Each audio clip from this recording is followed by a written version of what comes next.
So 25 years ago, and maybe a little bit longer, there I lived in that old farmhouse right there. It's a two-bedroom house with an attic, and my brothers and sisters and I lived in that attic. And we had all this land over here, and this field way over here. And here, let's just roll up to it. We're fine. And we grew. We had a life. Let's see if I can. How do I switch this? Switch it back. So growing up in that old house, a lot of lessons learned in that old house.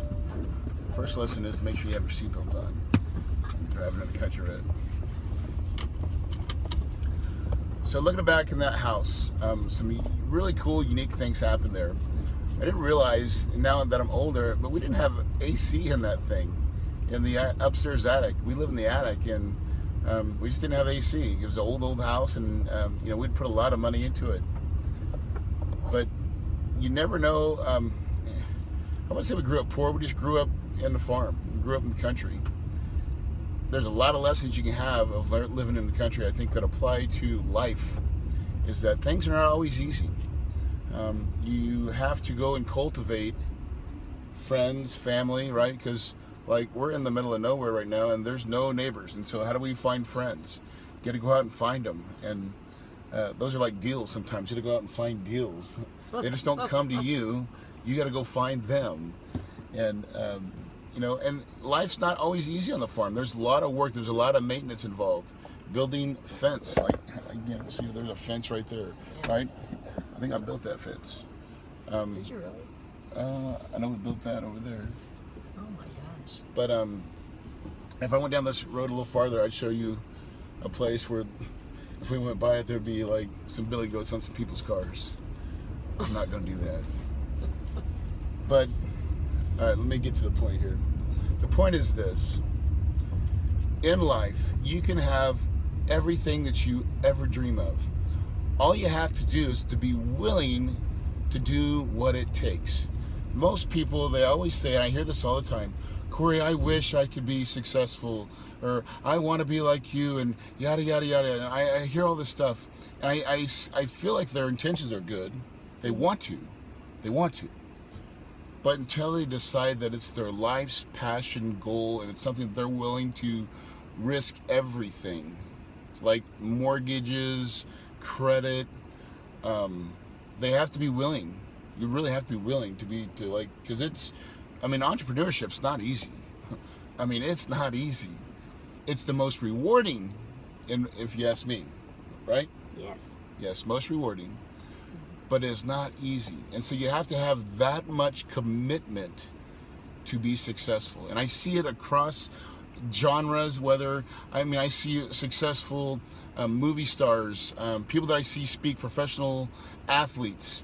They all have that one trait, is that they sold out on the idea that they were going to be the best, and they were going to do whatever it took. And so, and like for sports, those are usually the ones that worked a little bit harder, that did more free throws, or whatever it is to be successful in their one sport. With real estate, it's really not that hard. You just got to copy the smart people, and then you just keep figuring it out, and you make a lot of mistakes, right? Because you can make mistakes. It's not sports. So it's like real estate. So you can make lots of mistakes. Just don't make the game-changing ones that take you out of the game. So in order to help you not make mistakes in your real estate investing thing, I want to talk to you about one little thing called cash flow. Cash flow. Do you like cash flow? I like cash flow. I like cash flow. Cash flow can set you free, and I know this because it set me free, and it allows you to not work anymore. Yes. And it wasn't always that way. There was a lot of times when I met this one right here, and she was so cool. This is how cool she is. She would slip the check card or the credit card underneath the table so I could pay on my side. That's love. But she loved me enough, but the one thing that Shelly did for me that I think is the most amazing thing is that she was my biggest cheerleader. She was always there for me to say, listen, I know you can do it. I know you can do it. And she allowed me to be the risk in our relationship. And because of that, and she, I mean, I was like a little plant, just barely had any roots, right? But she kept watering me with her words of praise. You're gonna make Mama cry. But that's sometimes what it takes. It takes, you know, in the beginning I was real scared. I was real nervous, like a lot of people out there. You know, you're nervous and scared about trying something new. It can be the most rewarding thing, but it's sometimes the most hardest thing is to take those first couple baby steps. So let me help you with some baby steps. Go to Kahuna Wealth Builders right now, and I want to give you my 2 free video series. I call it my workshop series for how to find private money, how to raise lots of private money, and how to find multifamily deals. So the reason I do multifamilies is because I tried the fix and flip route. I did that hustle and grind. And guess what? I didn't make any money. I felt like I made some money. I made quick money, but I didn't make legacy money. That cash flow money that where I do the work once and it pays me time and time and time again. That's what you like, huh? Mama likes that, right? I like it a lot. And Daddy likes it too, because that's the fun money.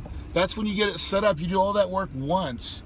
And so, you know, like I'm getting ready to sell my first apartment complex that I bought in 2011. I bought it for $3.2 million, and we're selling it for $8.8 million. Now we're not selling it to like get the cash. We're selling it. We're going to do a 1031 exchange to buy another cash flowing property that will pay us even more money every month. Every month. Like who wouldn't want that? It took one deal, one stupid apartment deal. And my family, like my kids, honestly, will be able to live off that money. Yep. That's the power of multifamily. Go to my website, check it out, Kahuna Wealth Builders.